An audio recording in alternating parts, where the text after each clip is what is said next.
right, what's going on, people? Welcome to Drama Free Gaming. It is what it says, and it says what it is. We are back. I think it's been about 2 weeks since we've jumped on and chatted it up here, so I'm going to keep the introduction short and sweet. If you're here, of course, hit that like button, hit that subscribe button, hit the little bell if you care to be notified. I don't know how good YouTube is at notifying anybody about anything.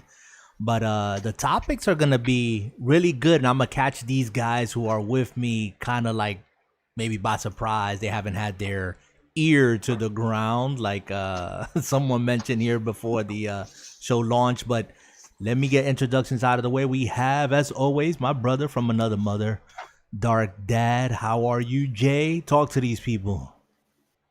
Hello out there, you lovely people.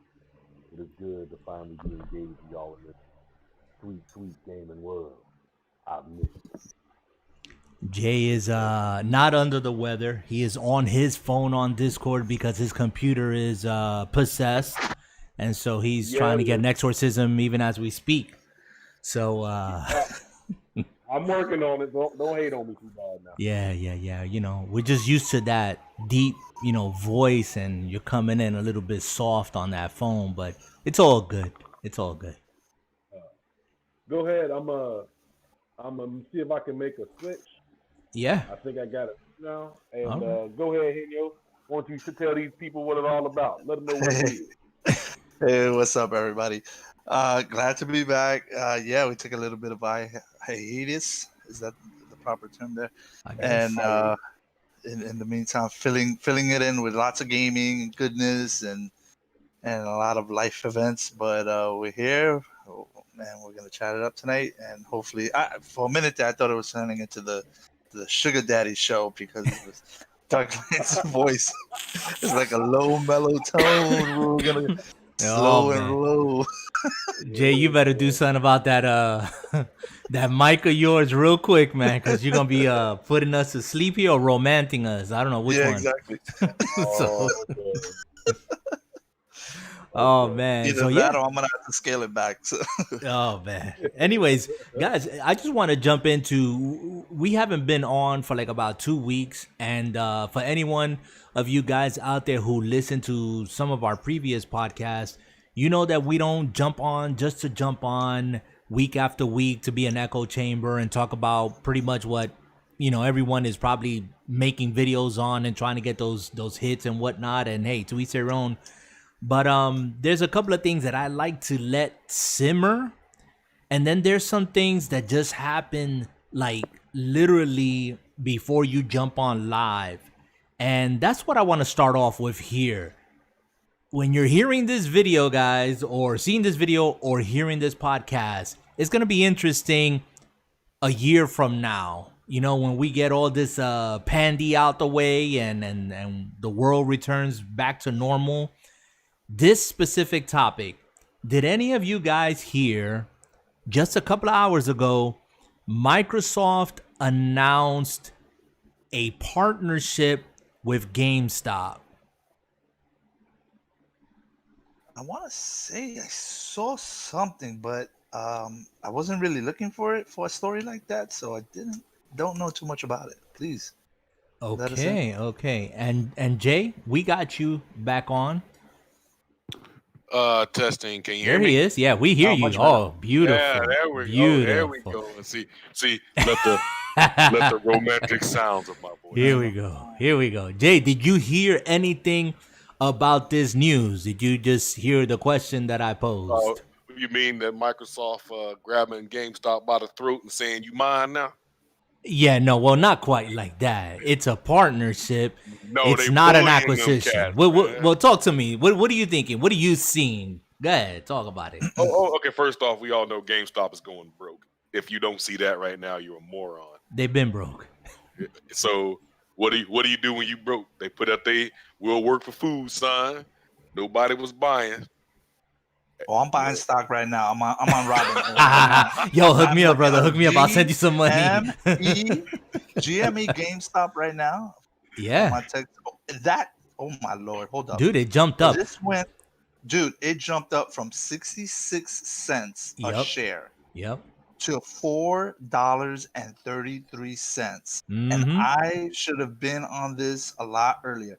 Yep. I would have been in a good place. Yep. This man say, I would have put a 66 whole cents. bunch in there. Brother, you gotta If like you put me onto whatever this app is that you use because I need to get into these stocks. I'm gonna do the math while you guys talk. Go ahead, Okay, please. okay. But So- continue with the storyline. So here's the deal, and Jay, I'm gonna let you run with this, but when I heard this, you know, I saw it on my Discord. Shout out to Almost Sleek at the DFG Discord family. He put on there Microsoft bought or buys GameStop. As a matter of fact, I can look up exactly what he wrote. But I had to go real quick over to whatchamacallit, to YouTube, of course, and just typed it in. And I see these videos coming up, 2 hours fresh. And they're talking about how it's a partnership and pretty much Microsoft moving in, putting in their infrastructure, if that's the word.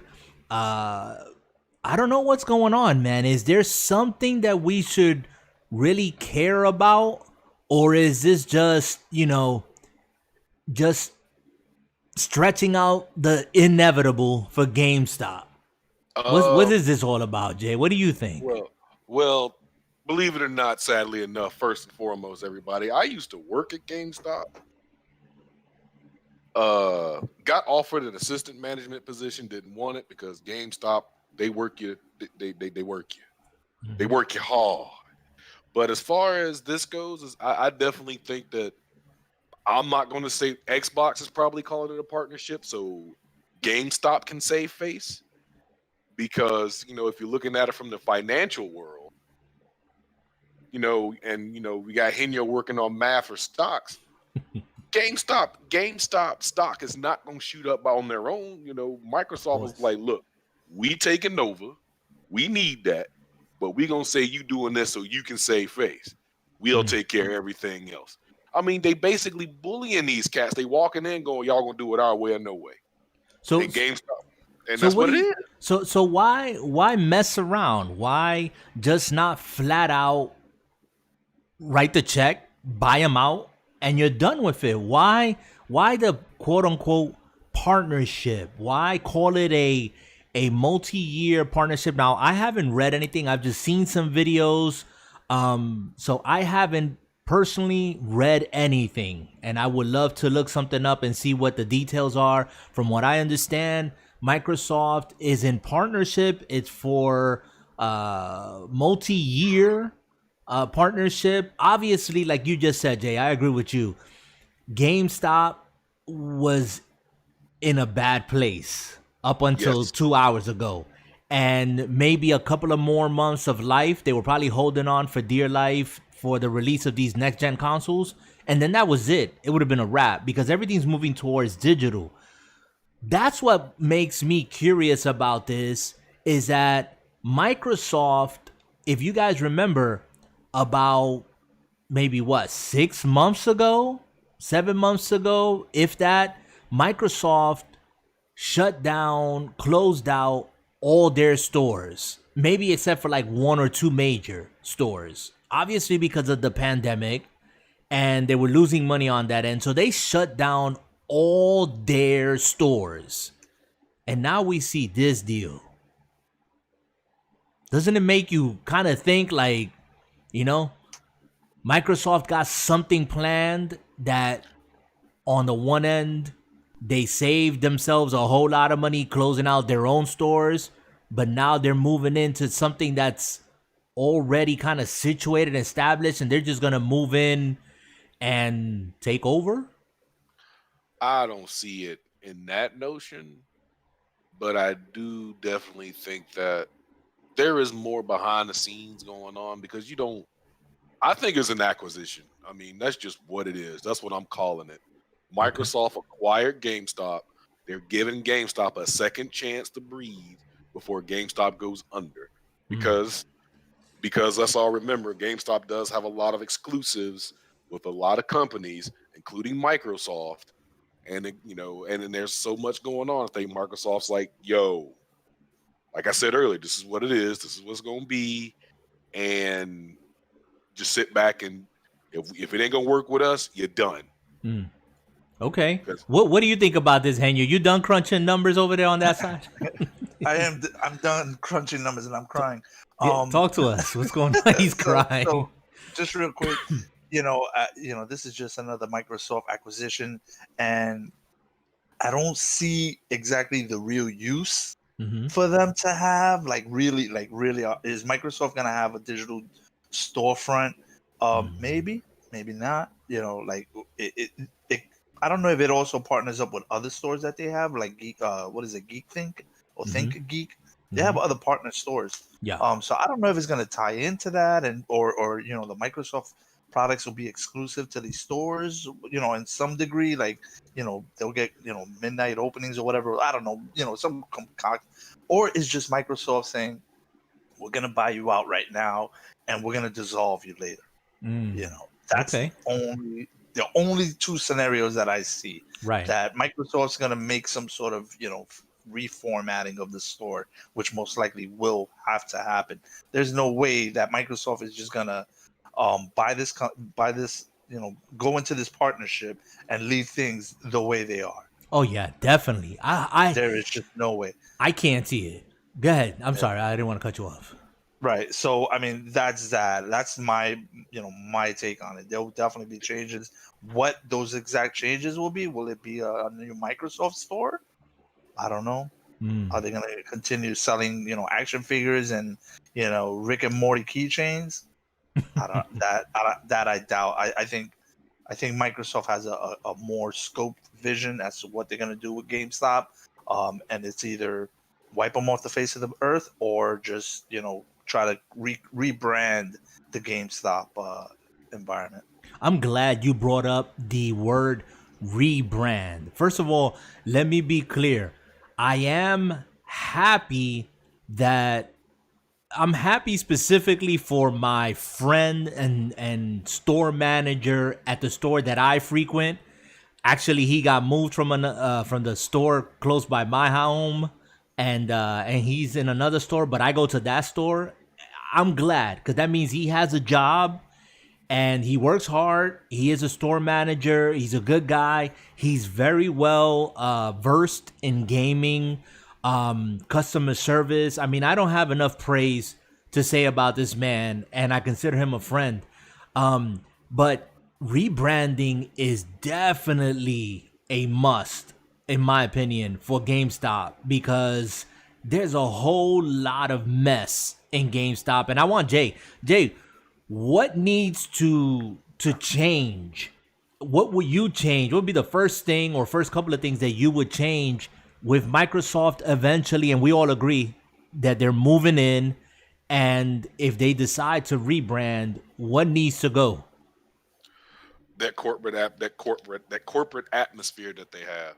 Talk to me about that. GameStop is far too corporate. When you walk in, you don't feel like a gamer. They're just like, hey, buy something.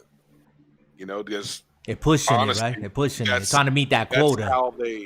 That's how they make. Like, for example, when you work there, if you've ever worked there, you'll know exactly what I mean. They say, well, you got to push warranties. So if you ever went to a GameStop, every time you buy a game, would you like to buy a warranty? There's quotas for everything, right? And then they pay their customers, not the customers. They pay their employees crap, which is why you always see employees in and out. And it's not like GameStop used to be a great experience. When GameStop first kind of came along, you were like, yo, I got to go to GameStop. That's the place to be. Now, GameStop's like, nah, I'll just go buy it online, or I'll order it, or I ain't set foot in GameStop in like 3 years. I ain't got no reason to go. Right. Everything's digital for me. So what do I need GameStop for? And I think that Microsoft's trying to throw their name in there. So it's like, hey, you guys can come to one of our live stores and check us out. Yeah. What else needs to change? What else needs to change in with the rebranding? What else would Microsoft do? And guys, think about this. This is just coming to mind. This is not a coincidence that Microsoft is making these announcements with less than a month for their next gen console to drop. I mean, the announcement of partnership with EA on Game Pass, then you have buying out Bethesda. Now you got this announcement. Microsoft ain't messing around. They're flexing. This has been in the works, Spend and some this money, and is I not want to know why. I coincidental. think there's something bigger on the horizon. Yeah. Yeah. Have So you ever been to a Microsoft store? There's one in the city here. Mhm. Have you ever been to one of those? It's Yeah. like an Apple store, yeah. and they let you experience stuff and try out stuff. And it's just like an Apple store. Right. They'll put the computers out there for you to touch and feel, and they'll hold events in the store, Mhm. and kind of give you the full Microsoft experience. Now, it's a partnership, so it still has to continue in some format, right? In which they're still kind of selling games to the public.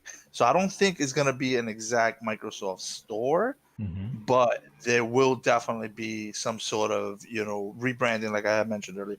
The store is going to look different. They're gonna I think they're gonna put more devices in place, and they're gonna take away some of this those Rick and Morty keychains type of thing. They're gonna make it more game centric. You're gonna be able to go there and pick up hardware. You're gonna go in there and test out stuff. You're gonna be out there. They're gonna have events that you could probably go to and be part of. That's what I think might end up being. It will. I don't know how to describe it, but it was almost like a try before you buy experience type Well, of environment.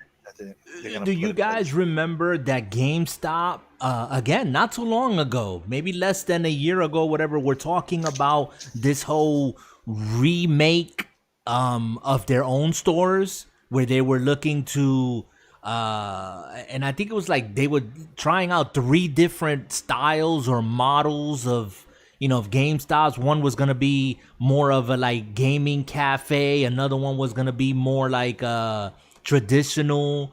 You guys remember that? Do you remember hearing about that or seeing that? We talked about it. I remember hearing something about it, but I mean it's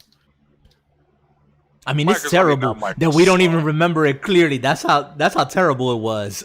and the sad thing is, just by you saying that lets you know how well GameStop themselves rest in our minds. Yeah. Most definitely, because I thought about that. I said they were going through this like whole reworking, revamping. Do you guys remember that even the news with Reggie from Nintendo, that he came to be on their advisory board or whatever? You guys remember that? He's there somewhere. He's like crickets. Nope. Chirp. I told you. I do not have my ear to the ground right now. Right. But I think Jay just said it. Jay just said it, and he said it beautifully.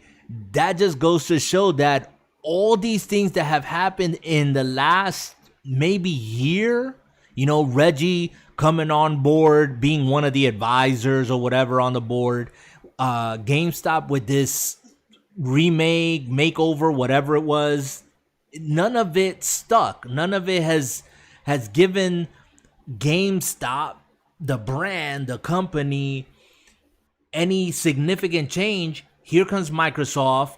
The stock jumps from what, Enyo? From, go ahead, give us this math. I'm curious. I'm still calculating it, but I'm going to throw a number at you. Okay. 5 years ago, 2015, October 30th, 5 years ago, almost exact. The stock of GameStop was worth $46.82. Wow. Okay, $46. 5 years ago. So we're talking about the Xbox One and PlayStation 4 were about 2 years old. That's 2015. At least. Yeah, they were at least 2 years old. Okay. So the stock was $46. Okay. Since then, it's plummeted consecutively every year, down to $9.56. Okay, so I don't know about you, but if I was to keep it simple, if you own two shares of GameStop in 2015, it was, you had $100, right? Right. You invested $100. In today's value, that only is worth $10. Okay, Wow. that's simple math right now. Wow. So Ouch. A you're still trying to tenth. make up $90. You're down $90 in this casino game, right? Mm. So luckily, it seems on an uptick right now. It gained $4.63 as a whole for today's news. It just jumped up to $14.14. Right. Now, I So go ahead. Go was ahead. going to say, I got a question for you, Henyo. Yeah. Now, if I would have bought, you said it was 66 cents before it went up. So if you would have Actually, I dropped was wrong about that. It was actually $9.41. Yeah, it's like 9 something. Yeah. It's when I said So- that. So if I would have bought in at 66 cents, say I bought 100 shares at 66 cents, which is I don't think quite it ever profit. got that low. Honestly, I don't think it got that low. I think No. I looked at the wrong item. Yeah, I was going to say at Yeah, 66 cents, man, somebody would have bought all that company. But let me tell you something. When you buy shares, or at least a wealthy person does, or someone in the financial, you're not gonna buy $1 or $2 worth of stock. Mm-mm. You're gonna go in and you're gonna buy in like 100, maybe 200. Depending, the value of the stock and stuff. You're usually like, okay, I'm only gonna invest 100 shares. Now, 100 shares would equal the price of whatever its value is, right? So right now, if I would have started the day off, let's say, I had $235 in my pocket, and I said I'm all in at the start of the day, right? I said $235. I probably would have ended today, from 9 to 5 o'clock in the afternoon. I would have ended up with another $150 extra. Mm-hmm. So it's Wow. almost like Yeah. hitting the little slot on the jackpot. Right. It's a So nice. today would have been a really good day for you in the stock market. Yeah. Yeah. If you would have invested. Now knowing that information, if you would have, insider trading, you would have went in and bought. All of a sudden, the stock market sees high volume trading, and everyone's going, "Why is everybody buying GameStop at 9 o'clock in the morning?" Right. And believe me, they're looking at that. Yep. Yep. Everyone's all of a sudden asking questions, and by 12 o'clock, Microsoft drops the news. Everybody's throwing up their papers in midair. Mm-hmm. Yeah. So, and to be clear, full disclosure, we're not giving any sort of counsel advice to go buy stocks or anything of that sort. This is totally for conversation and situational / educational purposes. So to each their own. Right. Do not buy stock. Do not. not on our console, because we just the average Joes. But guys, there's I mean, we can go in 100 different directions. I want to focus on a month from now. At this point, there's going to be the release of next gen consoles. How does Microsoft move in quickly, if that's the plan, and bring their pretty much zero down financing, which gives you a brand new box, whether that's the Series X or S, and 24 months of Game Pass Ultimate for $0. And if that's the case, can they make that work in the next month and moving forward? Do you think that that's part of the strategy? That's Henny. I'm gonna let you handle that one. That's a tough one for me. That would be really aggressive of Microsoft. To really get you into their into their ecosystem, and just get you involved and make you purchase that Game Pass. Man, in a month, that's a lot of things to do with GameStop. I don't know if it's gonna move like on the storefront side of things. I don't know if you're gonna see things that quick. Mm-hmm. Because there's a lot of other things happening in the background. Yeah, the announcement was made, but I don't know if it could actually happen with the actual launch of things.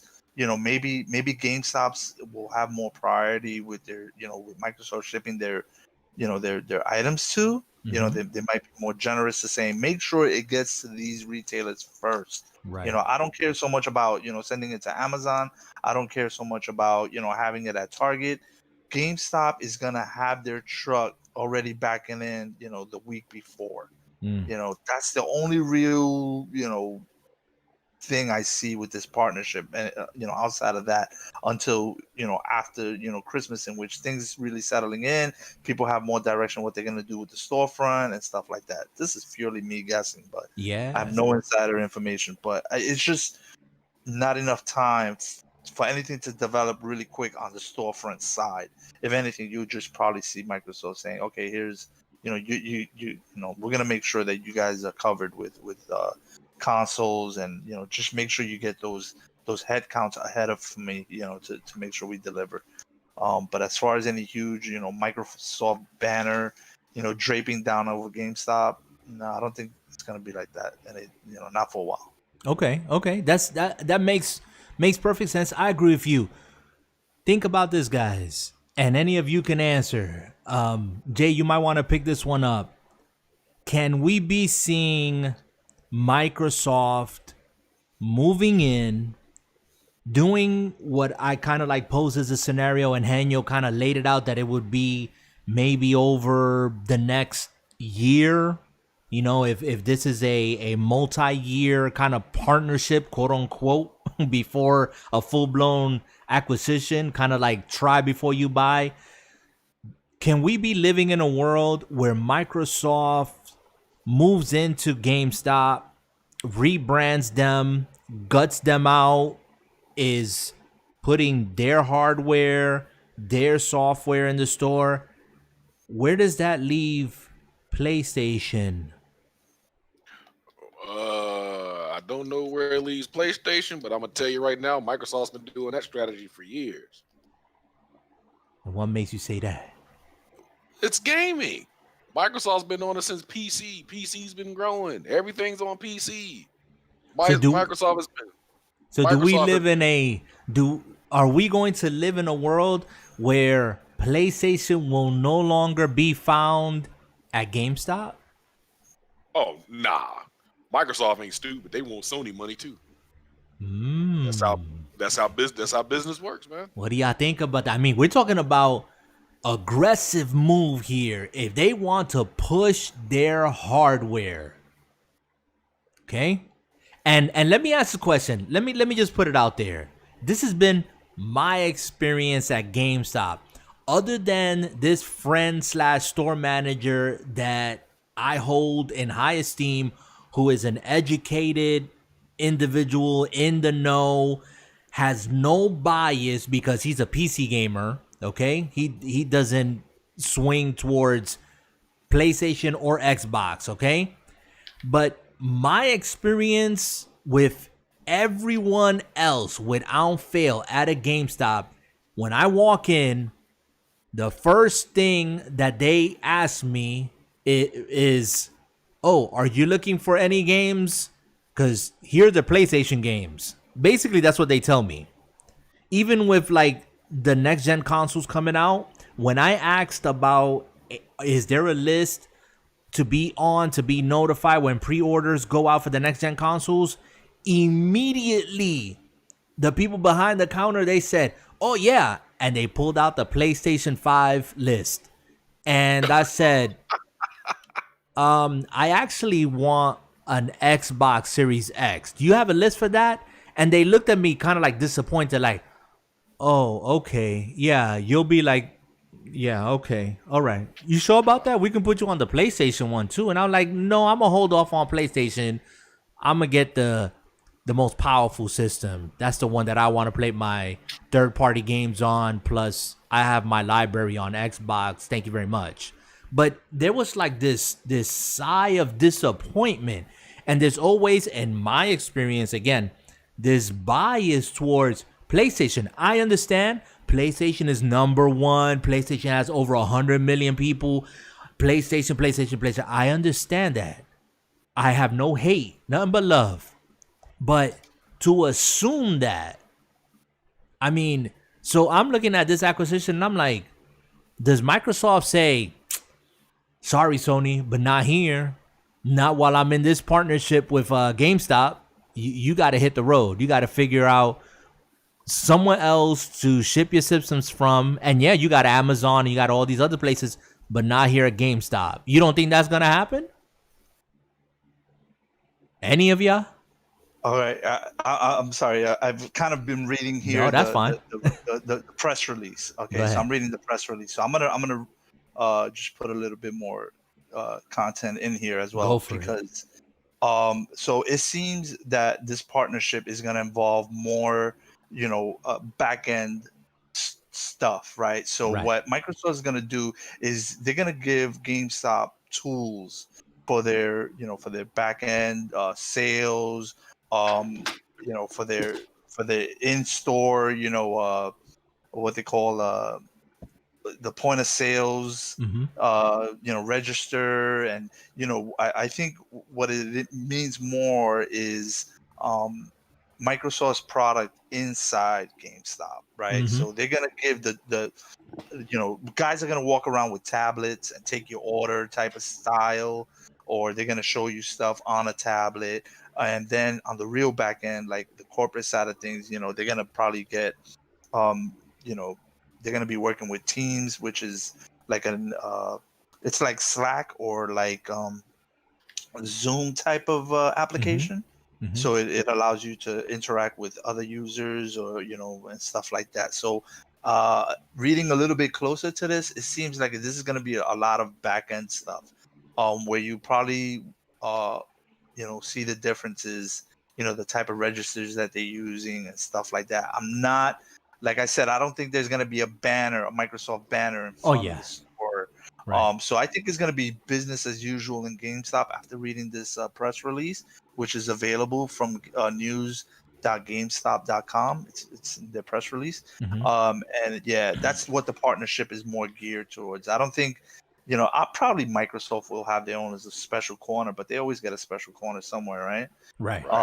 But I think this is going to be more back end stuff from what I'm reading. I don't think this is going to be a total domination. I think Sony will be allowed to live in their system, and it'll be business as usual. But it's how they manage, how they're going to attack the sales of these digital assets and video hardware and stuff like that. I think that's where it's going to play more out.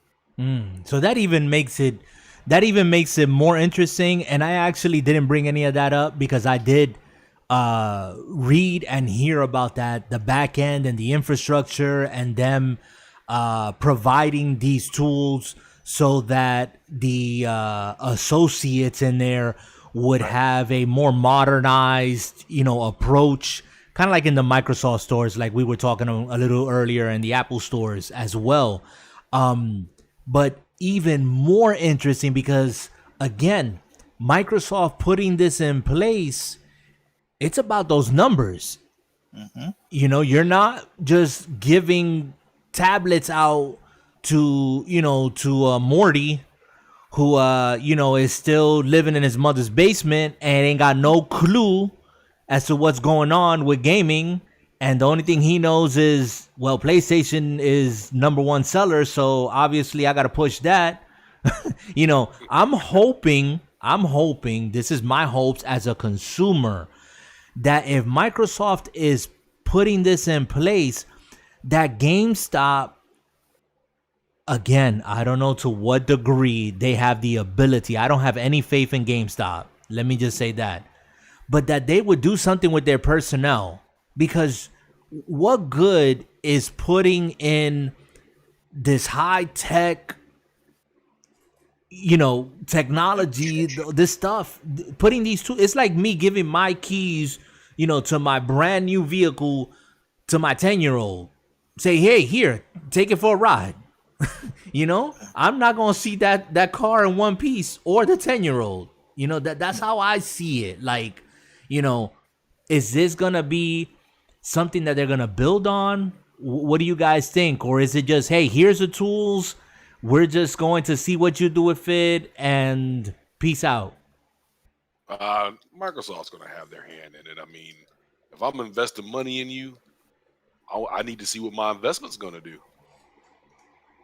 Yeah. Micromanage GameStop and see what they're going to do. Yeah. I don't, I don't know how involved Microsoft will be with the sales, training of it. Obviously they're going to get new hardware in which to make the sale with. Now the question is, are they going to continue to use GameStop's, um, you know, the way they sell things is just like, let a 15-year-old do the sales, or is Microsoft going to step in and say, look, we've been doing it your way for decades now, it's starting to dwindle, let's refresh the way we sell. You know what I'm saying? Let's make it exciting to be in GameStop, and while you're here, change the sales tactic. I just don't know if Microsoft is going to get involved in that aspect. I can't imagine why they wouldn't. If you're going to lay down all these fancy tools and, provide them with tablets to, kind of, have a sales, users won't have to wait online. They'll just walk up to you and say, oh, you interested in that game? Oh, look, right now it's 10% off. Are you a Game Pro member? The tactic has to change, and it's a corporate. Microsoft is a big corporate entity, and in that same respect, they have standards on how to treat their employees. And there's no, it's not hidden that GameStop really doesn't know how to handle its, employees properly. Most definitely. How to treat them properly, how to promote them properly. Microsoft is on the opposite side of that, in which they know how to motivate their employees, and how they treat their employees will result in higher sales, more motivated, sales, more motivated technology, more motivated, everything that you're seeing right before you, right? Purchasing, modernization of the hardware.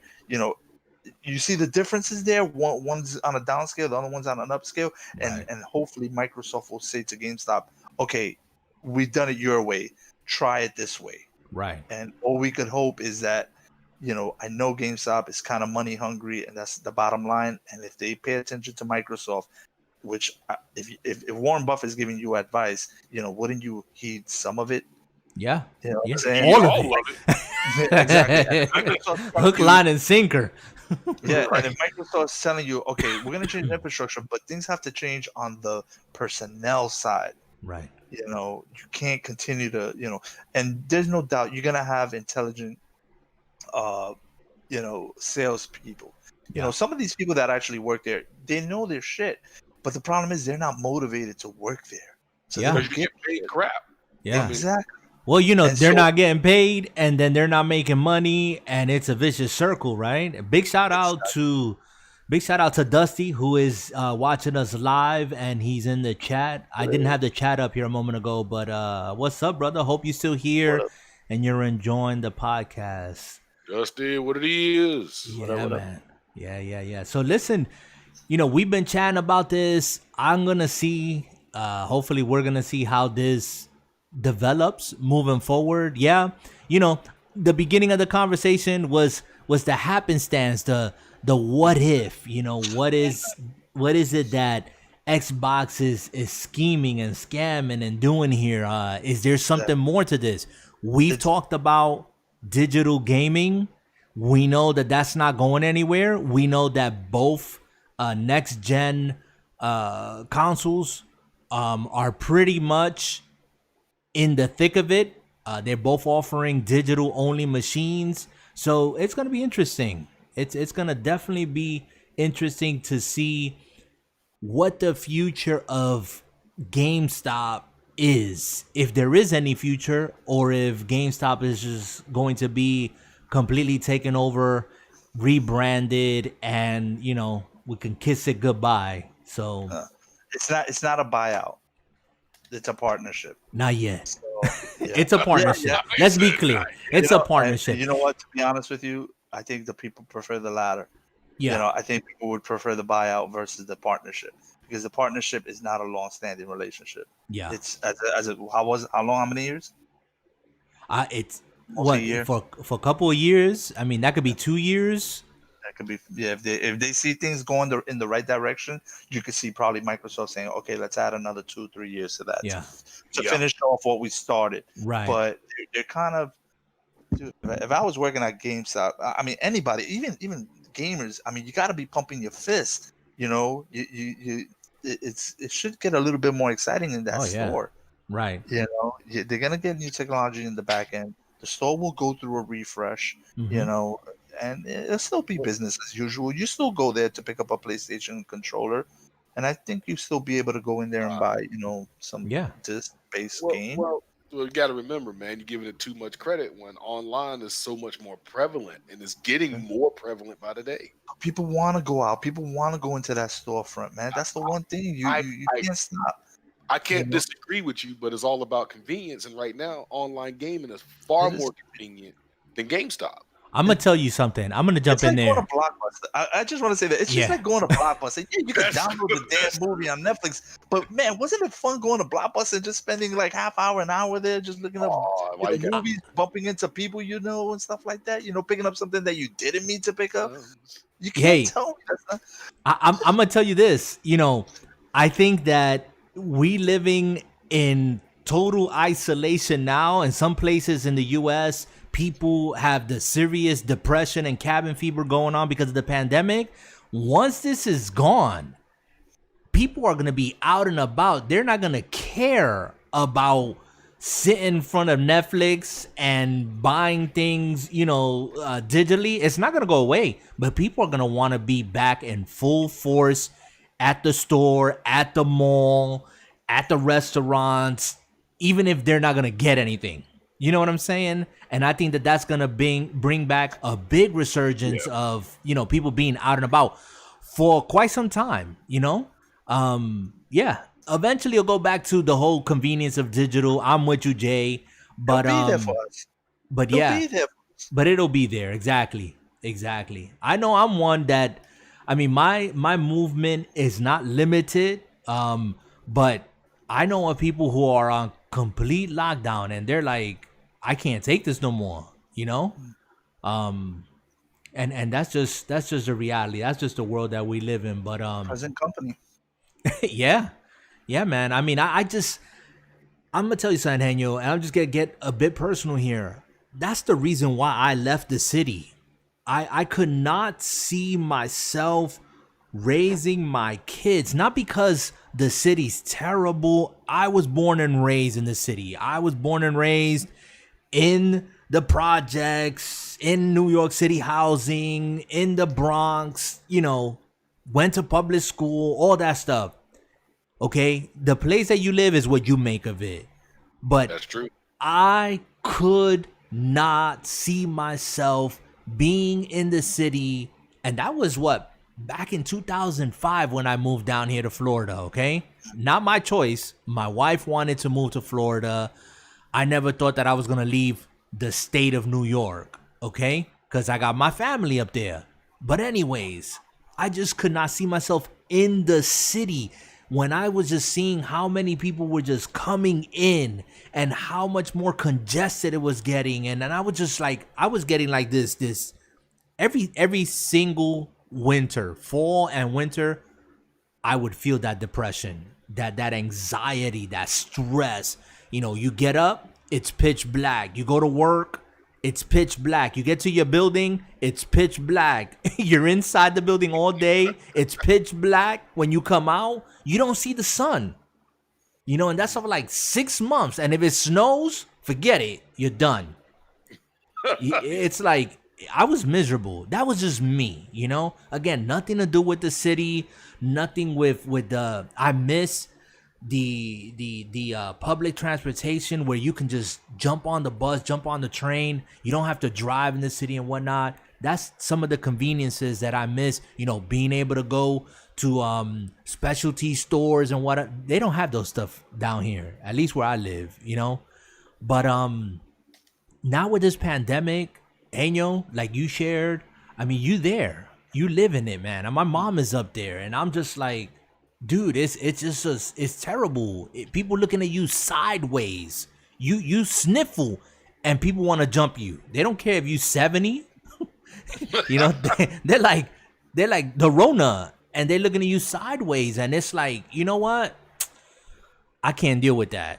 I can't. Over here, it's timid compared to what the city is. Some people are living in flat out fear. It's nothing but fear, okay? Nothing but fear. But anyways, I'm glad I'm not monetized, nor do I care, because if they want to ban this, they can ban it. I'm just speaking the truth. Hey, Some of it is just fear. what it is. Some of it is just fear, okay? Take the precautions, take care of yourself, take care of one another. But come on, people. You know, we can't be treating each other like everybody's suspect and I get a little sniffle and you just want to take me out. That's not good. Hey, some of us have allergies because I know I do. Man, you know, that's how you control and anyways, brainwash people and all that stuff. Hey, since I got Dusty in the chat, listen up. And any of you guys who listen to this, I'm going to give you some codes, okay? And these codes are, these following codes are not unique, okay? These are non-unique. And actually, I'm going to read it from the fine print, because you know right now, if you go to, and this is not a sponsorship and I'm not advertising for them or anything, but if you go to Taco Bell and you order, I think, a medium size or large size drink, you get a code on the cup, and you can put that code into your computer or whatever, blah, blah, blah, and you have a chance of winning an Xbox Series X, right? Y'all guys know about that promotional stuff, right? Yeah. So for whatever reason, I went onto the site and I went through the fine print, you know, to get extra codes and whatever, and I found this, and I found it interesting. This is available between October 22 of 2020.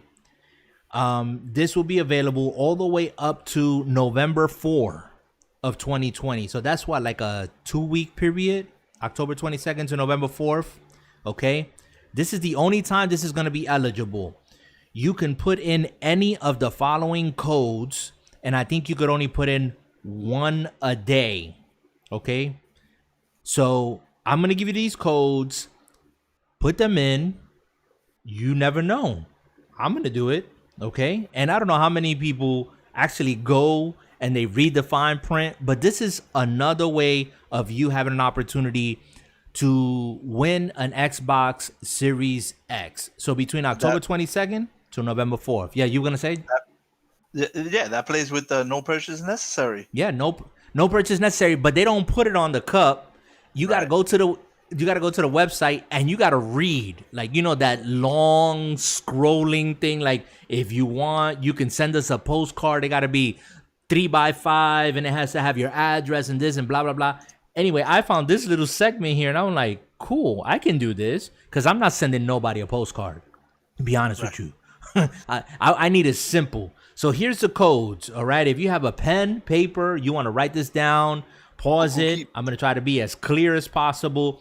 There's 3 codes, and these are non-unique codes. So you can put the same code in between October 22nd through November 4th once a day, and you will automatically be told if you won. Okay? If you won, it'll pop up and say, you won, we're sending you the box. Okay? If not, they'll say try again, all right? Here we go. Here we go. Man, he foaming at the mouth over there. I hope Dusty's getting this too.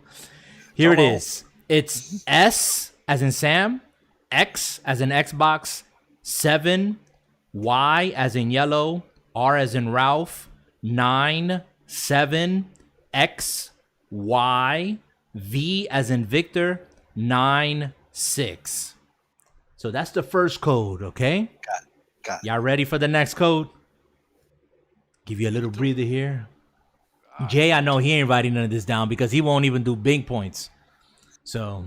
Wow. Brother undercut me like that. He's here. You ready? Here goes the second code.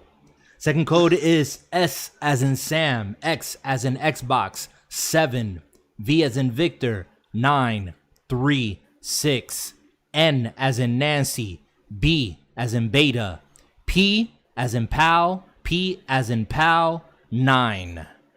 So that's your second code, people. Amen.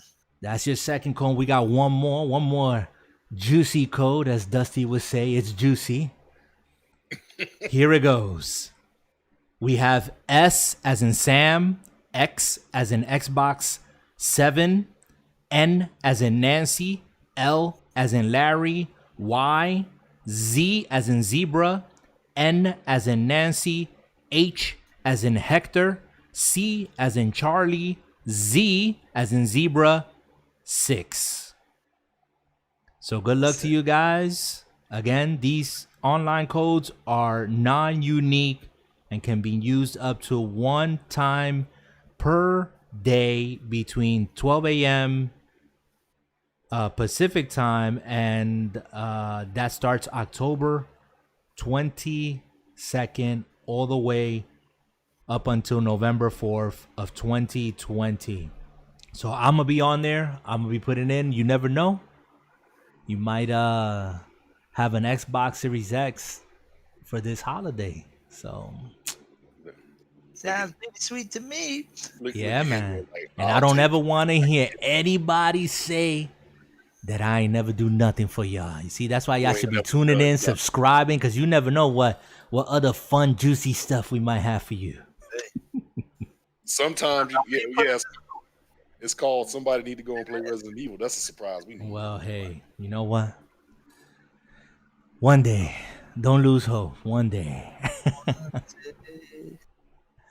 So anyways, I didn't ask you guys at the beginning of the show if y'all were playing anything in particular. I know that Henyo is playing Star Wars Squadrons.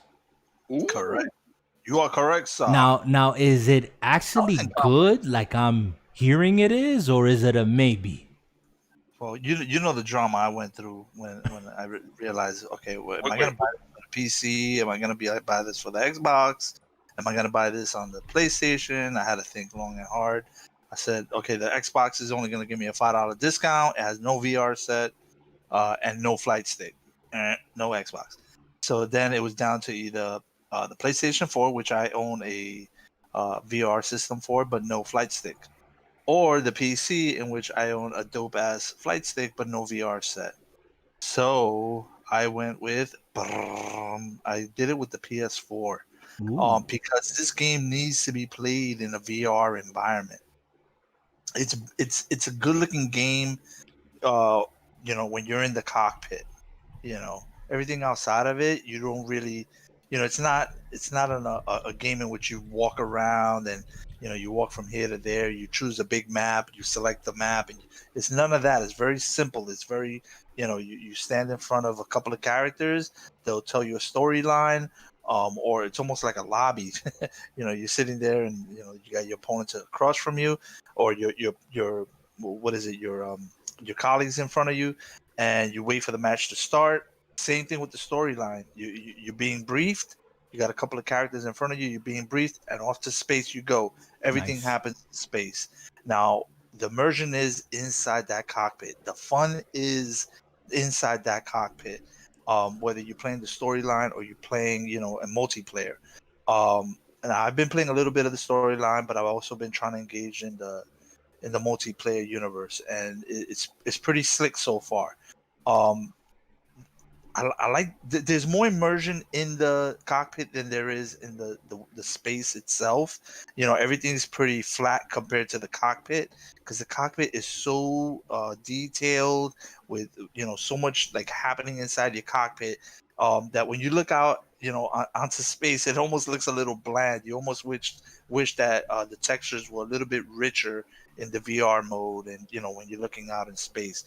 Not that you have time to glare at the solar system and the planet, or a broken apart destroyer.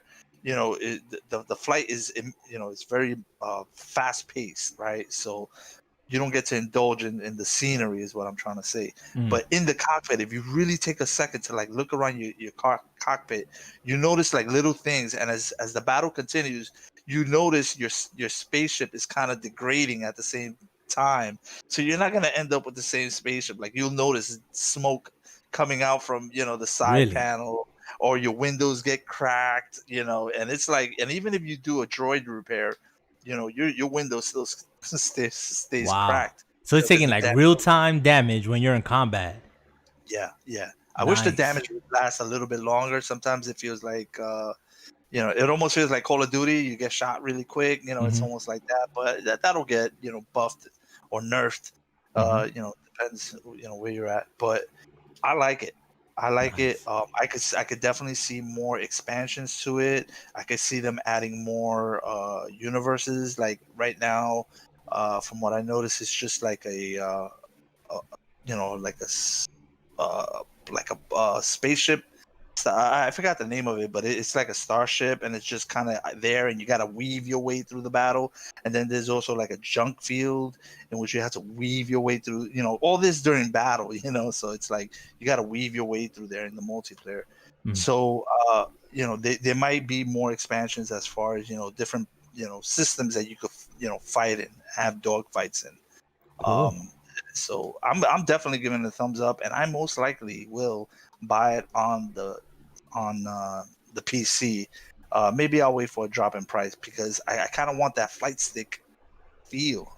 I want to be able to kind of fly that X-wing around with a flight stick. Yeah, because you're coming.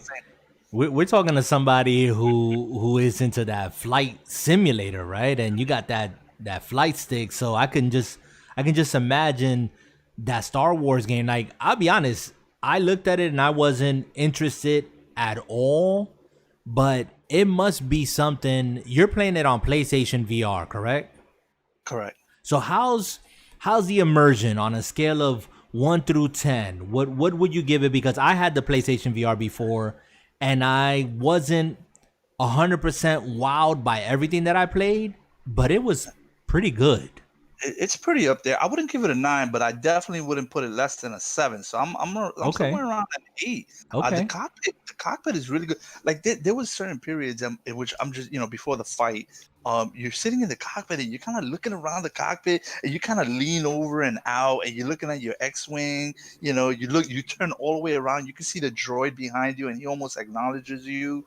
Like that feeling. You look at the buttons and all the buttons seem to correspond to what's going on with your gameplay, and they're grimy and dirty, and you look down on your feet, you can see grime and grease on the floor. Nice. And as the further deeper you get into battle, you're like, holy shit, there's smoke in my cockpit. You slam the button to have the droid help you out and fix things up, and he replenishes your shield. So and actual battle is not that bad. I mean, it's pretty immersive. I really enjoyed it, but I knew it had to be done on a VR.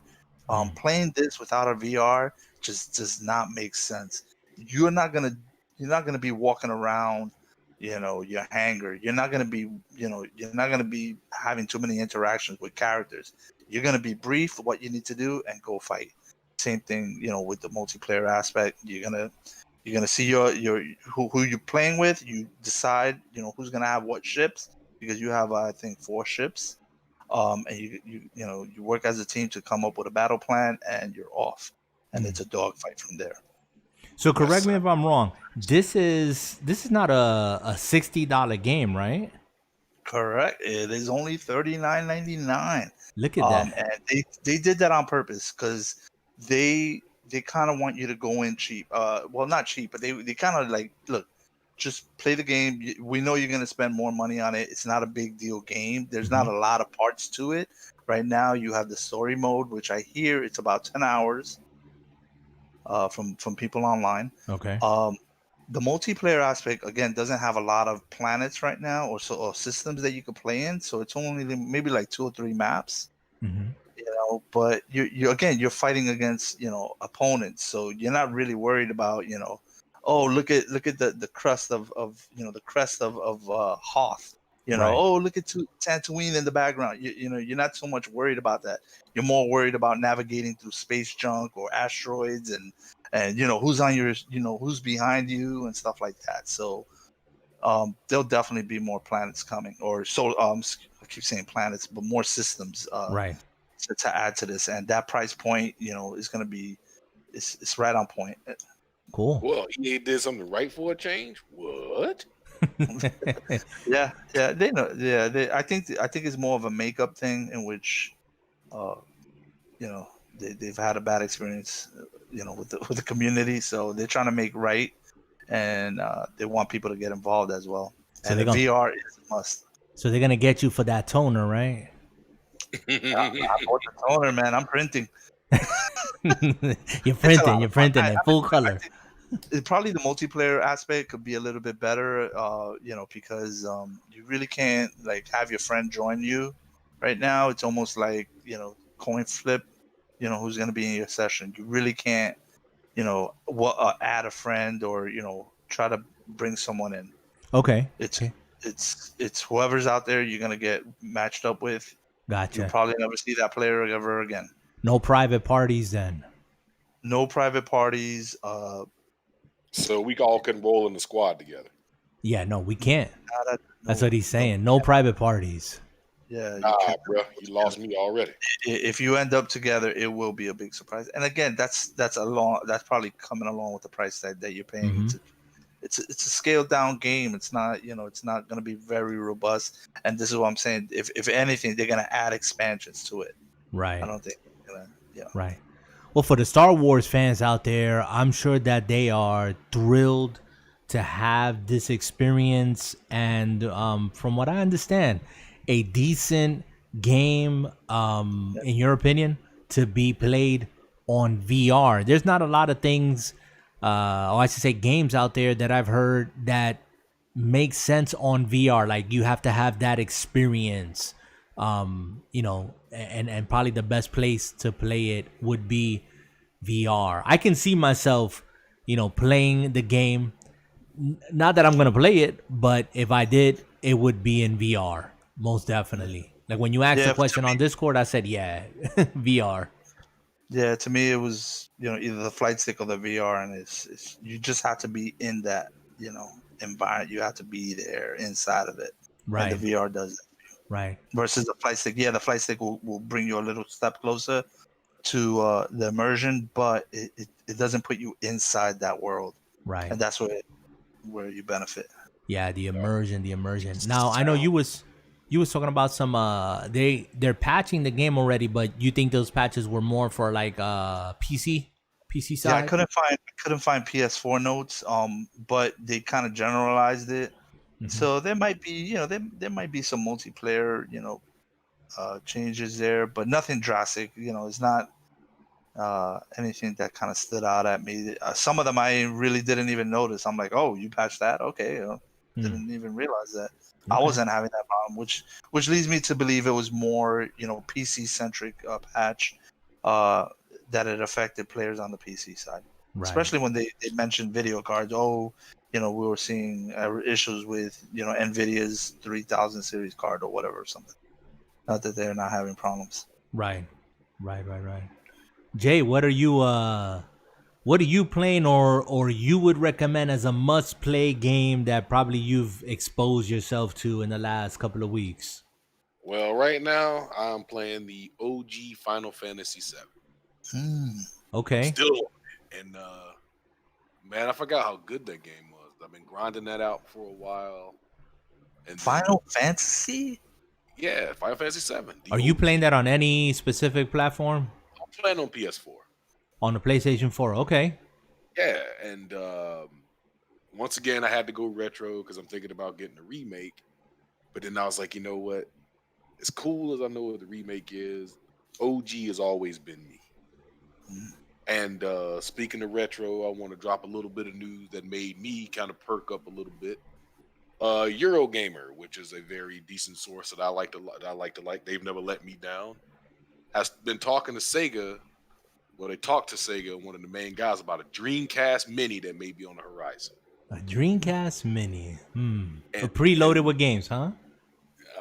Man, that like when I saw that, my eyes got wide. I was like, oh, a Dreamcast Mini. Now, what would that Mini have to bring? What are the top 5 games? You only got 5 games that you can name. What 5 games must that system, if it does in fact come out, what games have to be on there? Marvel vs. Capcom 2, Skies of Arcadia, Grandia 2, Capcom vs. SNK, and Power Stone 2. Power Stone. Wow. I remember Power You Stone went in too. the opposite direction of what I would have gone. What will you name? What games would be on there? Crazy Taxi. Crazy Taxi. I'm with you. No. Crazy Taxi. Well, you know, Let's get ready to rumble. Yes. oh man, I forgot about that one. Yep. Yeah, you only have 5 games. I think it's called Speed Devils. I was really into Uh-huh. Okay. What else? wasn't Shemu or something like that? What Yes, was it called? Shenmue was on there. They remade it. Yeah. Jet Set Radio. Jet Set Radio. Jet Set Radio. I know So that's Dusty in the chat said he loves that Power Stone. I remember Power Stone, man, back in the days. Yeah. I never got to play that one. Man. What was that? What was that, Jay? The Power Stone was that game. I don't care what nobody says. And also, there's another remake coming. Did anybody here play Need for Speed Hot Pursuit 10 years ago? Yes. Yes. Yes, I did. EA is remaking Need for Speed Hot Pursuit, remastered with everything. Mm-hmm. And I was like, my heart hit the floor. I was like, yep, I know what I'll be buying. Sorry, EA, this is the one time you can get money off me. For $70? You know what? You know what? I'm sorry. $70 price tags don't bother me. Once It's your again, money, bro. It's your money. Like you say, at the end of the day, I'm grown. It's my money. But people got to remember, this ain't the first round of $70 games. It really isn't. Games weren't always $29.99 and $39.99. Once again, listen to the old podcast. Yeah, Super- yeah. I mean, you know, but $64.99. We've been paying $9.99. Man, come on. listen, it don't bother you, but it bothers me. I'll tell you that much. Not with the new advances in technology, and I'm not gonna go down that rabbit hole because we talked about it before. But I think consumers, if you're going to keep people in your ecosystem coming back for more, you can't gouge them, bro. You can't just say, hey, you can play this on your current gen console for $60, or you can play it on next gen for $70. But if you own this current gen, you can't pay for an upgrade. You got to buy the game all over again. Like I'm not with that. I'm not down with that, man. Especially when, you know, there's someone out here that's saying you can bring all your games with you. I like that. This is look, talking about somebody sounding sexy. Look at that brother say, I like that. I like that a lot. Dusty says in the chat that he would love SOCOM to come back to the PS5. Let me tell you something, Dusty. SOCOM was the game that I saw my pastor playing online when I went to visit his house. This was a long time ago. And when I saw him playing that, he had that little headset, you know, the cheap headset that comes with the PlayStation. I think he was playing it on the PlayStation 2. I don't know, something like that. But I saw him playing it and I was like, what are you doing? And he's like, I'm playing online. I was like, what is that? And he's like, the game is called SOCOM and I'm actually playing with people. Dude, that blew my mind. I was like, what? That was me. And then I ran out and got an Xbox with Halo and discovered Rainbow Six. And that was it. That was a wrap. That was a big one on PC. Yeah, Rainbow Six. Used to play that Rainbow Six Black Arrow. Oh man, I lived on that game. That game was just. Anyways, showing my age here, and that's what Dusty's saying. He's saying, yeah, brother. He would buy that SOCOM like ASAP. That was his first time ever online. Yeah, my first time online was actually. Oh man, let me think about that. What was my first time online? I think it was Rainbow Six Black Arrow. Mine was Call of Duty Black Ops 1. Call of Duty Black Ops. No. I take that back. My very first time online was Metropolis Street Racer. Gosh, Metropolis. I gotta look that one up. Metropolis Street Racer. Better known as Project Gotham Racing. You go. Not, why you gotta sound all smart about this retro stuff, bro? You couldn't just say, Project Gotham Racing. See how this guy be doing me?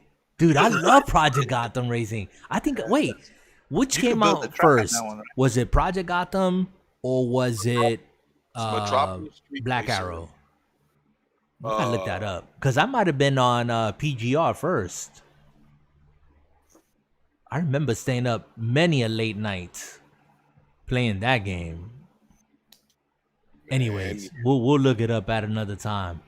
Quick question here, guys. I know you guys haven't really heard about this, but there's some Xbox Series X in the wild, and supposedly there's some heating issues.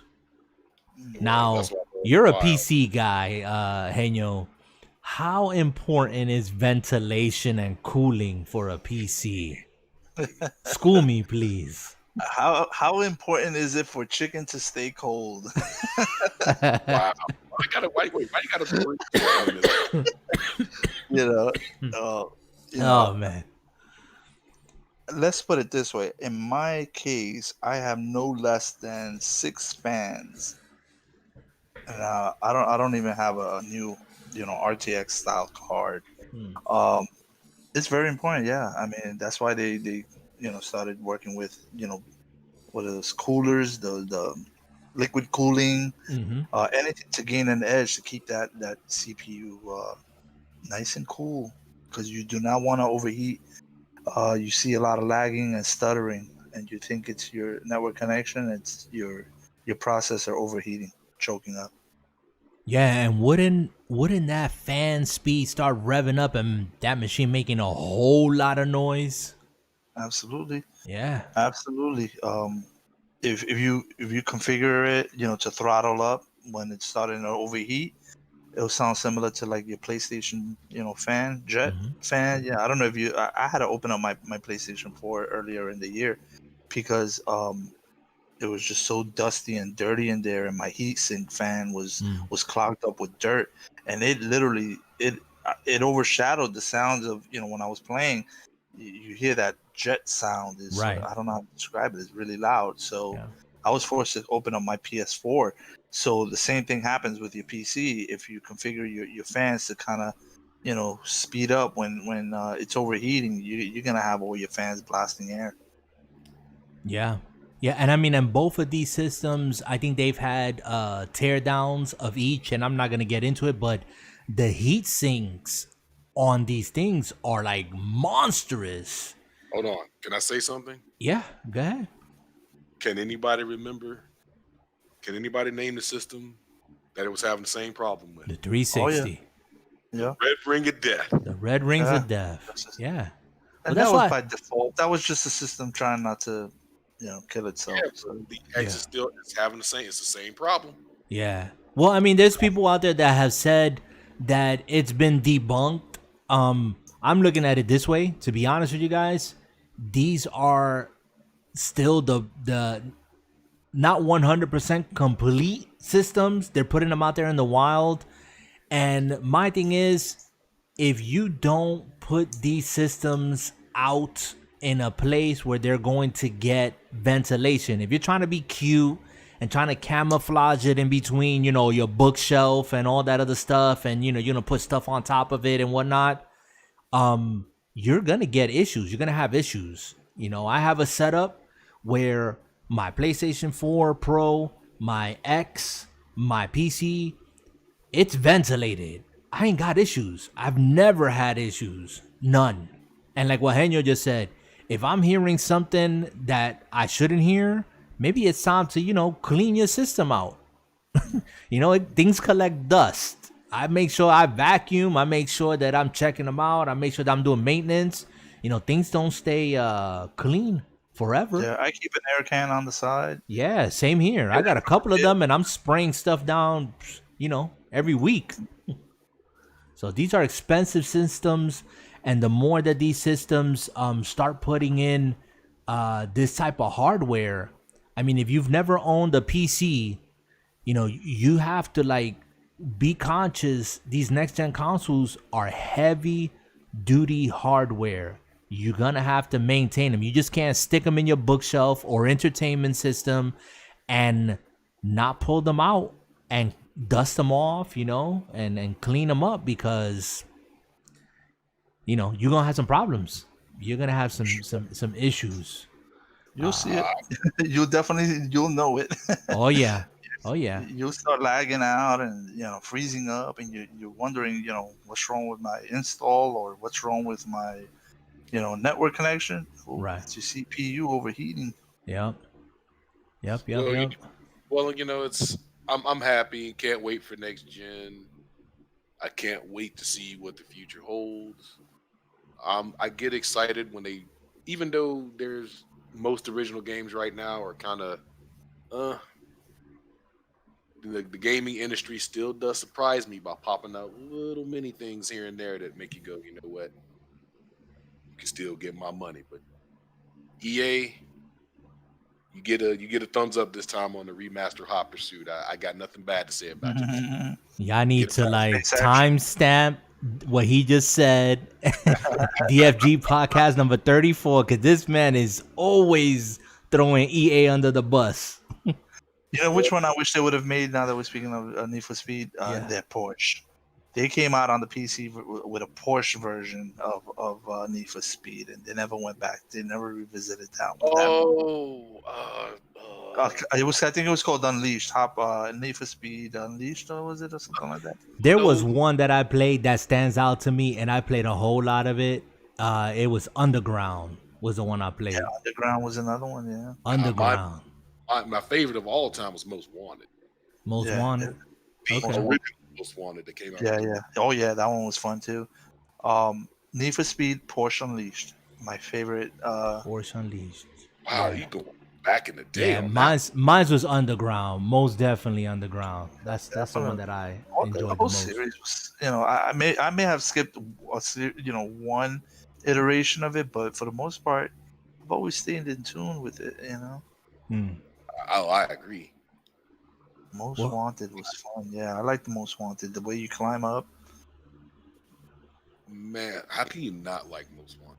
Yeah, my daughter well, there was two versions of it, right? There was the first gen, and then they came out with a newer version of it. Yeah, I got the newer one. I just don't have.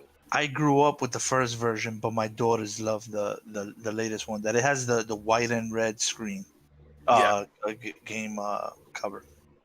I mean, Need for Speed Rivals is pretty much, I consider, the cool online version of that game. And I actually have it, and it's actually a really good game for to be a cop or a bad guy. Yeah. Everybody just jump on one server and just have at it.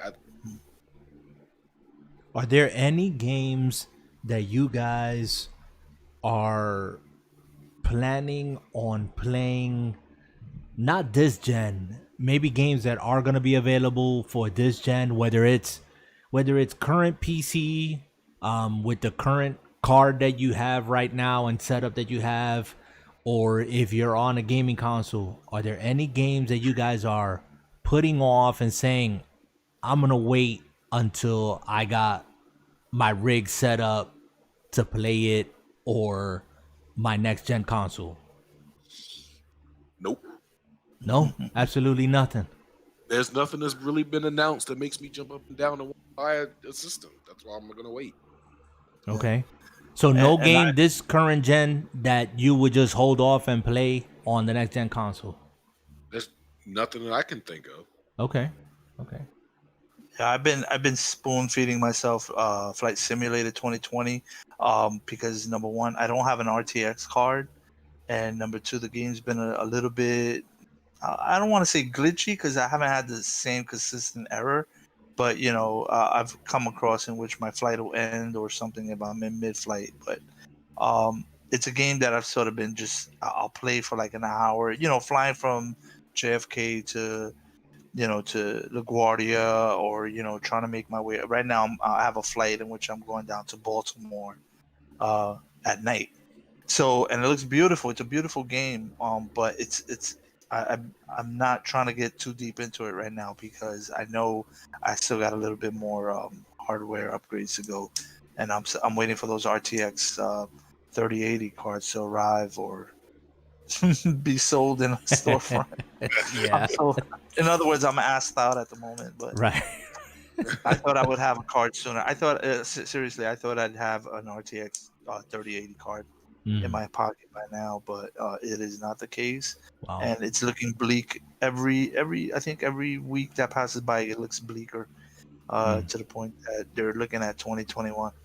Wow. Why is it looking so bleak? It just demand, and they can't pump it out quick enough. Is there any card out there that's comparable to that one right now?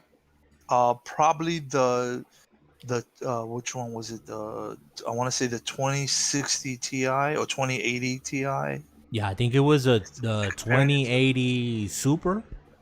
Was it the Super? 2080 Super, something like that. I know the Ti, the 2080 Ti is for sure up there.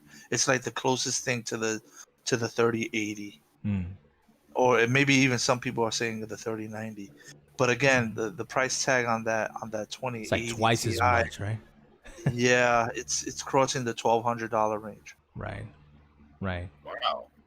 And that's the only real option right now, unless you're gonna spend the same amount on eBay. Now, are they different specs or? Oh yeah.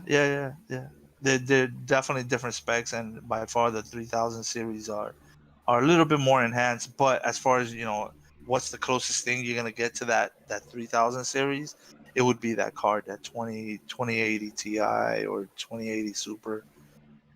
Anything else, it falls behind all those other cards.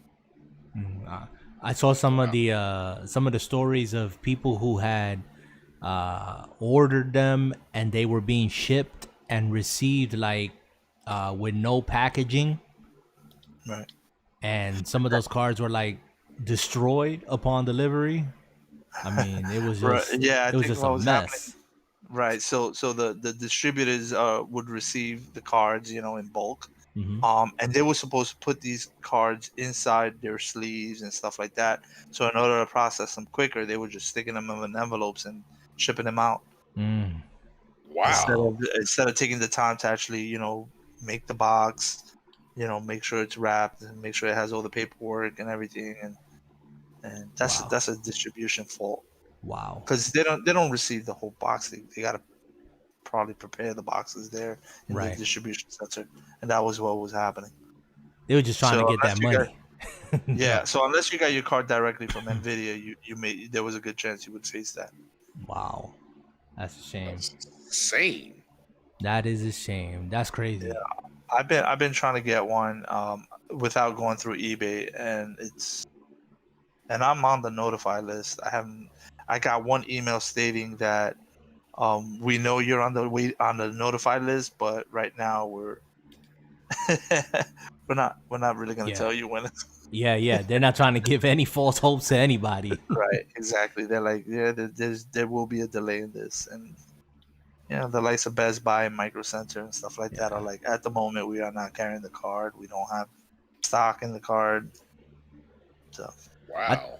I tell you what I did. If anybody out here, again, at the time of this recording, it might be irrelevant by the time you hear it, but I went onto the Xbox Microsoft site, xbox.com, and just looking at the Xbox Series X, and wanted to see if there was any other new information. And I started clicking. Next thing you know, I have an Xbox Series X in my cart. It's still there. Okay? And I said, what? Because the link was when it's grayed out that you just can't, because it's not in stock or anything. Now, I'm thinking it's a glitch. There's something, going on with the site or whatever. But the last 2-3 days, I've gone right back to my account and it's still there. It's still in the box. When I go to check it out, because I say, you know what? If it's in there, I'm gonna try to check out this bad boy, and if I can get it, I'll get it.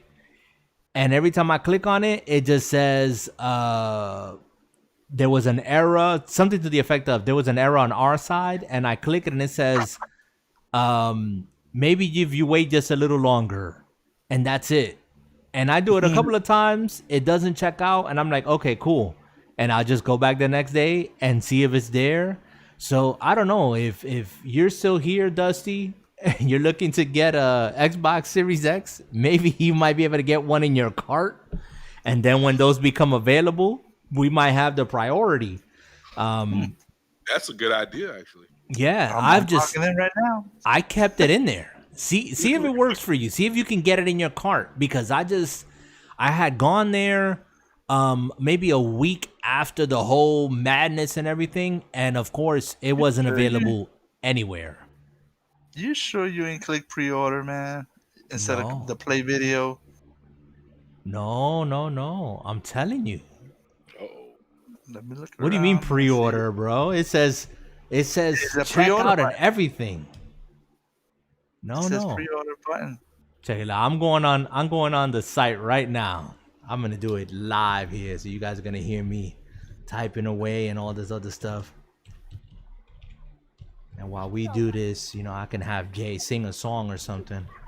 Well, hold on. You ladies ain't ready for me to sing no song, and I will command you. I won't die. You can pay for me to eat. All right, so I signed in.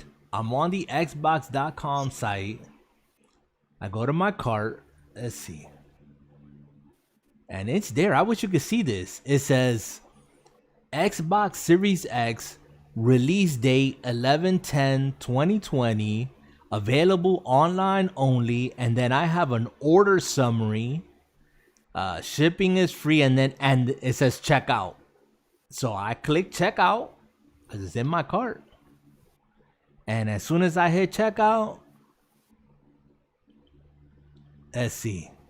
Now it took me to the place order. So all my information's in there. Verified, everything, blah, blah, blah. I'm going to click place order.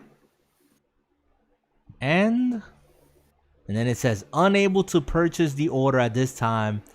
And then I look at the details. It says something happened on our end. Waiting a bit might help.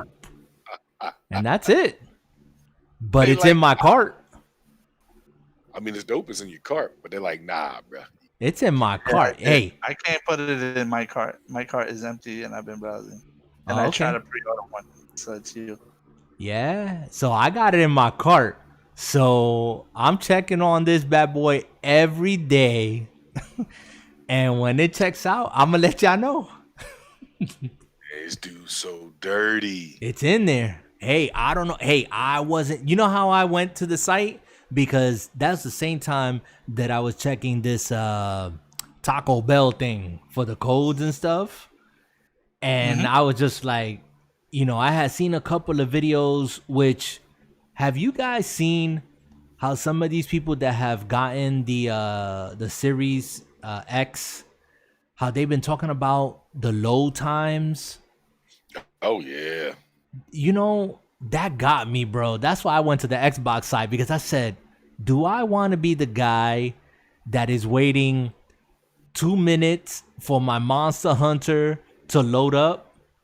Or do I want to be in there like in 20 seconds? And I was like, yo, this is dope, man. I need to get this. I forgot how convenient it is on my PC to load up things like instantaneously. And then going to the console, it's like, I can get up, make a sandwich, make some iced tea, drink it, eat, go to the restroom, come back, and my game's still loading. Yeah. Make a sandwich. It's like once you get exposed, I don't know, man. I was like, dang, man, these people got me. They got me good. It was the same way of going from the 360 to the Xbox One. We were all like, yeah, 360, that joint, Xbox One. Nah, not these loading times. I Well, disagree. you're talking about different technology now, man. Yeah. SSD wasn't back when they did the development of 60. I know it was thought of in the Xbox One. Mm-hmm. Can you verify that, Hangyo? I'm sorry, repeat that. SSD, were they around during the Xbox One early years? Uh Xbox. Was that Mm, 2013? I think it was available, but it was very expensive option, and the space wasn't worth it. So let me ask you this, Henyo, because this has been on my mind with these consoles now having these SSDs in them. Okay, what is the longevity? On these SSDs, are they built to last longer than your traditional hard drives? No, they don't have the longevity of a disk-based hard drive, but they are making them better. So you're gonna get a certain amount of writes on them. So if you uninstall and install and uninstall, and those are reads and writes, and erase and deletes, and move data around. If you do a lot of that, the more you do it, the less life expectancy you're gonna have of these disks, of these drives, versus a disk-based drive. Um, so in short, no, it's not gonna last as long. Is it gonna last 1 year? Yeah, it's gonna last more than that. Probably maybe. I would safely say maybe 3 to 5 years. Mm. Before you start seeing like failures and or messed up drives. I don't think it's a short term thing. What So because what do you because think?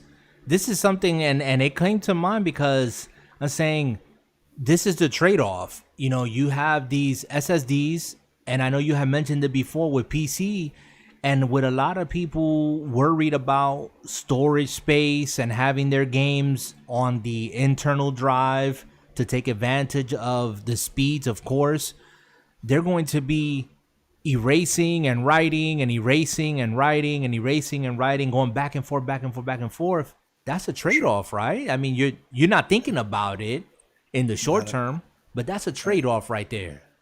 Yeah, and I've made that jump. I weigh it in all the time. That's why the logic I have of, okay, my operating system is going to be on this SSD based storage, but you know what? I'm going to keep my music, my pictures, my videos on a disk base, Hmm. right?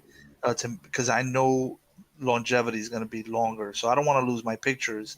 My operating system, okay, big deal. I lose a drive. All I got to do is buy another one and reinstall Windows. I can't say that for my pictures if I'm not backing them up properly, right? So I also want to make sure that I got data recovery options. So Mm-hmm.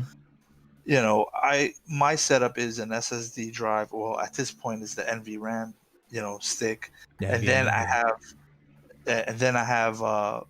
have my SSD drive on other drives that I kind of utilizing for extra drive space for the games. So um my operating system will be the NV, what was it called again? The NVMe.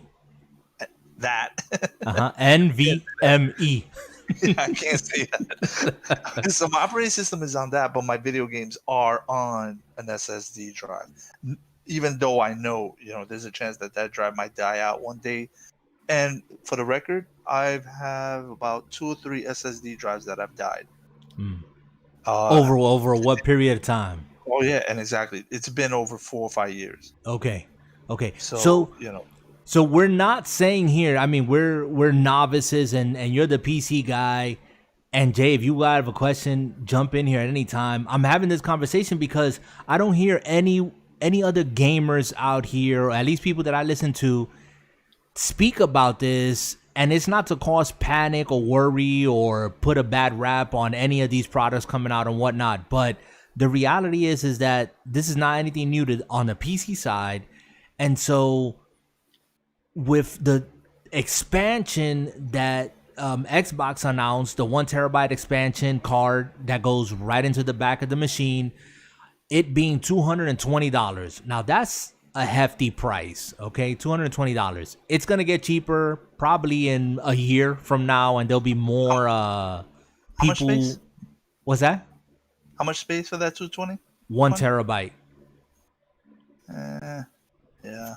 220, but it's taking advantage, and it's taking advantage of the speed of the system. I mean, the external, it's customized, so you could run your games off that external 1 terabyte memory card at the same speed as the internal drive. So, you know, it's custom made for that. But my point with it is that in a year, it won't be exclusive to Seagate. The price will come down, but it's something that maybe as a console gamer, people are not thinking, maybe I should take this storage thing, you know, a little bit more serious, get myself educated and think about, you know, where I'm going to have my games in the future. Maybe I should have them backed up to the cloud. Maybe I should be looking to invest in an external just in case my system goes kaplunk. Yeah, and that's what I think with you know, regarding the Xbox. I don't, you know, most of your games will be saved on the cloud, right? Because they're gonna sync with the cloud services, or you know, the Xbox storage on the cloud.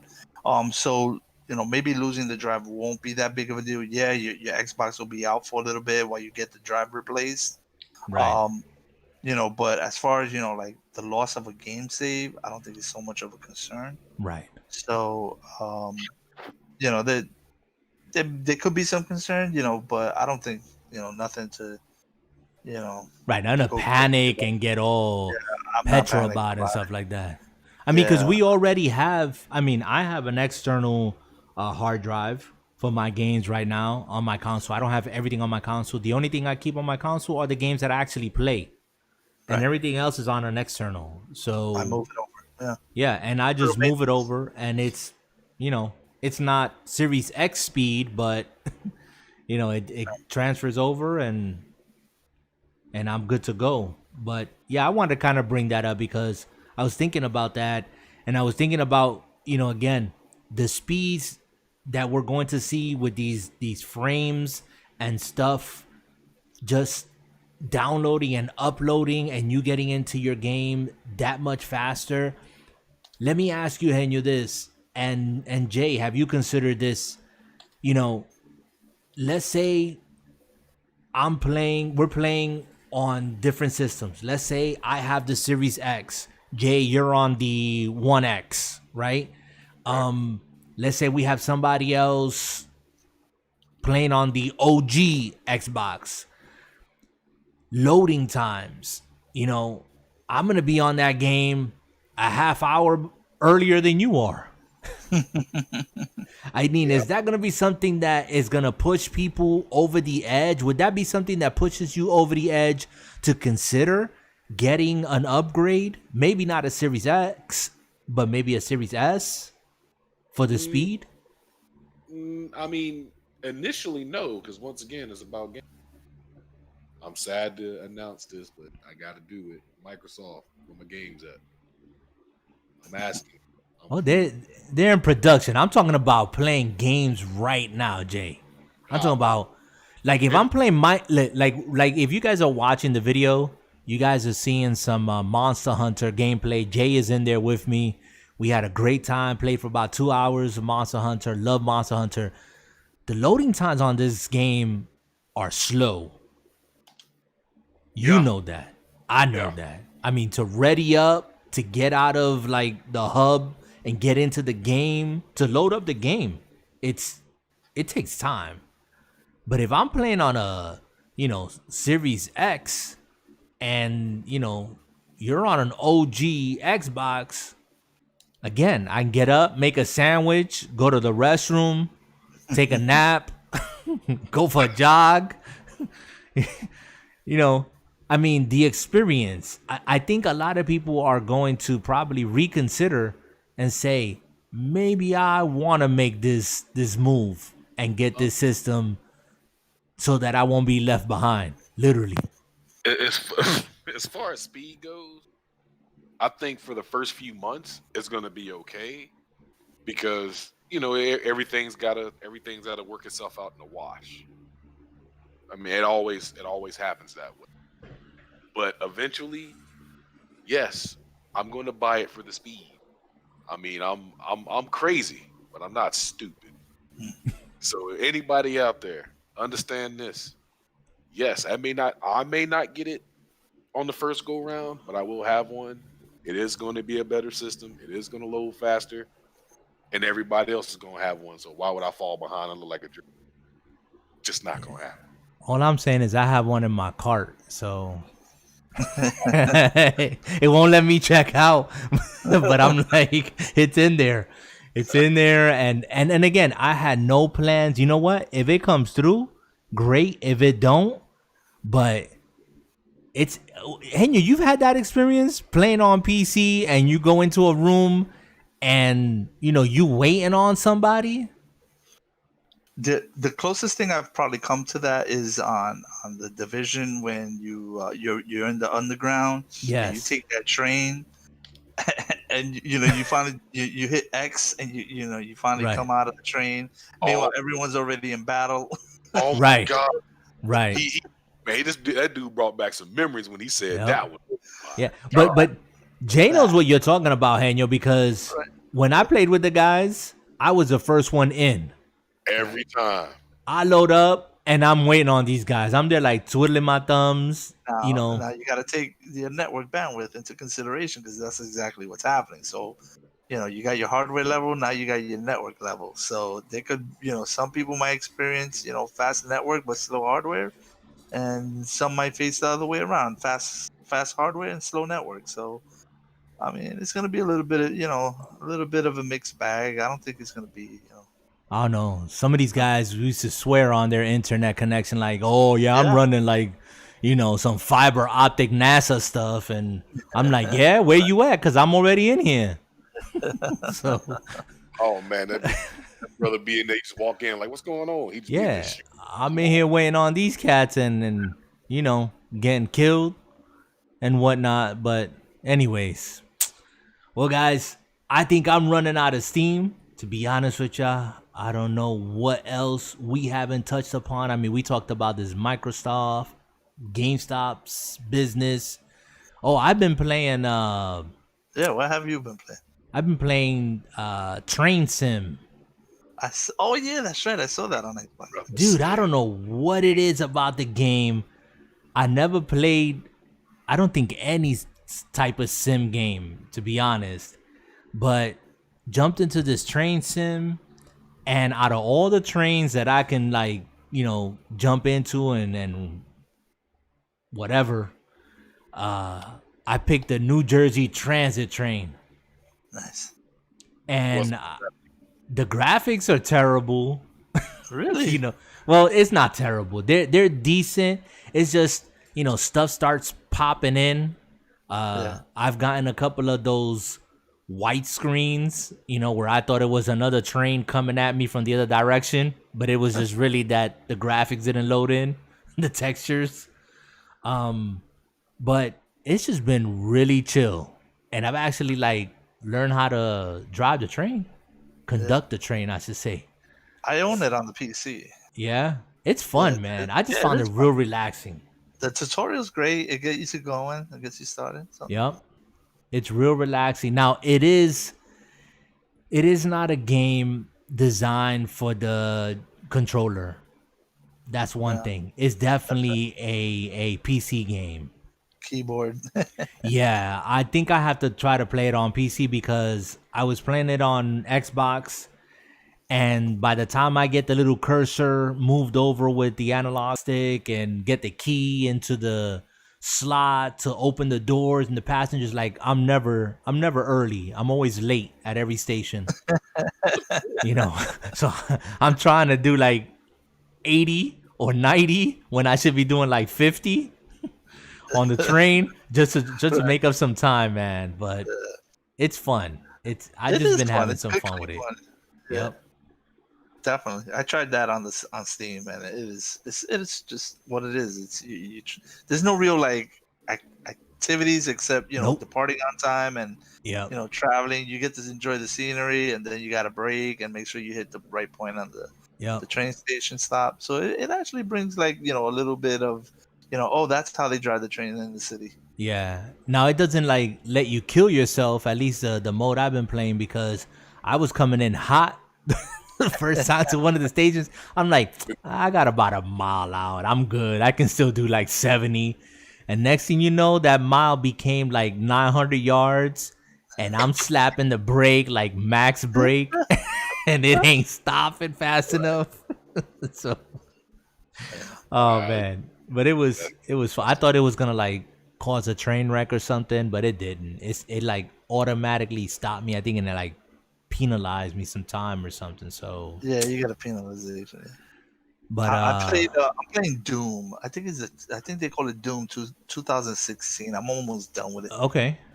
Really? So that's also on the PC that I've been playing. It's just called Doom on Steam. It's called, it's not Eternal. It's not classic. Not the classic version. No, the one that came out in 2016. 16. Yeah, I own it. I'm almost done with that one. That one's good. Yeah, it looks good. Yep. Good clean too. That's what I'm playing. Yeah, if I turn around to play this train sim, I'm gonna see if I try it out on the PC. I don't know if it's on Game Pass Ultimate. Which one is it? Which one is it? The 2021 or the 20? Which one? 2020, I think. It's on Game Pass for the console.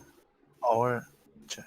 Yeah, I'm gonna check it out and see if they have it for the PC. But other than that, I'm loving my Monster Hunter.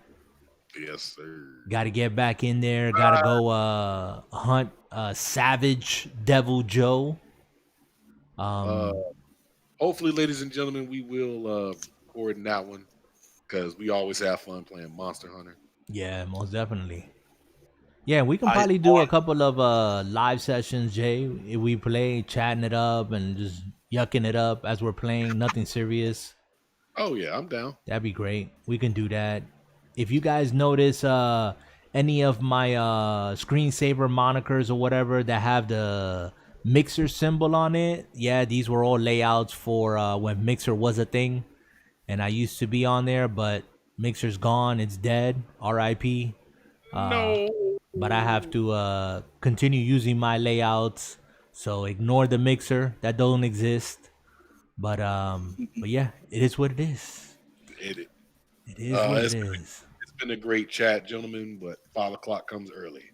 Yeah, this man is passing out, and he's got to get to work. Hold on, Jay, say goodbye to the audience. Say goodbye, right? Ready? 3, 2, 1. Goodbye to the audience, baby. That's good that you guys come. Time. Say goodbye.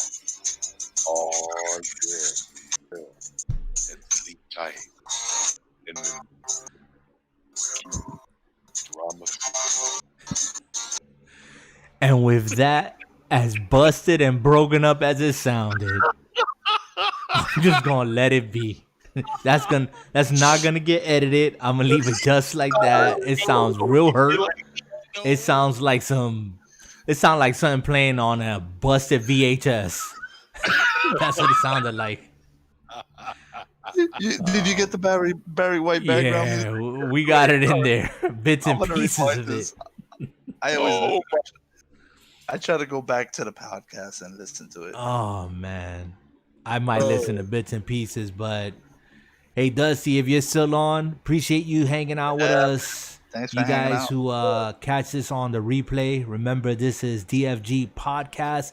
I'm gonna start naming these. This is DFG Podcast number 34. It'll still hold a number, but I gotta come up with some catchy, title here. Who knows? Maybe you guys might inspire me, maybe not. I don't know. But till next time, guys, catch us here at Drama Free Gaming on YouTube.